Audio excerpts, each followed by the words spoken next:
कटक सदर थाना अंतर्गत तेलेंगापेंट निकटस्थ नछीपुर बढ़ईसाही बाबा गोदावरी पीठरे 22तम विश्व शांति महायज्ञ मकर संक्रांति ठारू आरंभ हो जाइछि।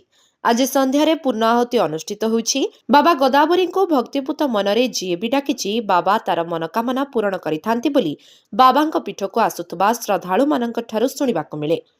तेबे संध्यारे पूजा सहित पूर्ण आहुति कराजिबा। शुक्रवार संध्यारे अनुष्ठान पक्षरु 4टी हाईस्कूल वार्षिक परीक्षा 70% रखिथिबा छात्र छात्री माननको मानपत्र सहित ट्रॉफी प्रदान करा जायथिला।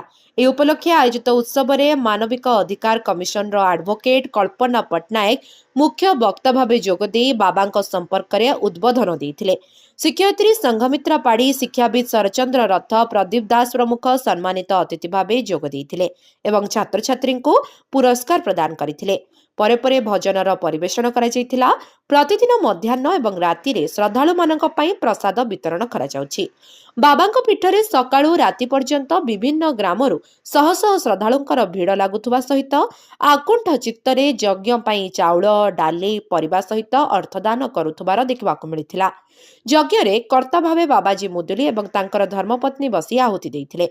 ए यज्ञ रे बढ़ईसाही, नछीपुर, ढियो नछीपुर, कोठोसाही, काजीपुर, अमणीगोरडा, सईंधा, बालीसाही, खंडायता, नागबाली, नुआगड़, कुंभराजपुर, प्रतापनगरी, भाणपुर, डाहालियाबाग, पाइकसाही, बालिकुदा, गोपपुर, उराली, जरीपड़ा, रामनगर, तेलेंगापेंठ, फुलनखरा आदि विभिन्न अंचलर श्रद्धालु माने बाबा गोदावरी को दर्शन करी आशीर्वाद नेइथिले।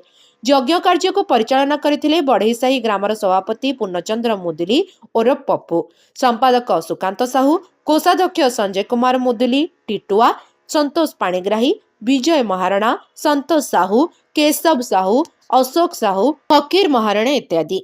एमानंकु गाँवर समस्त युवक आखपाख अंचलर युवक माने मध्य सहयोग करथिले।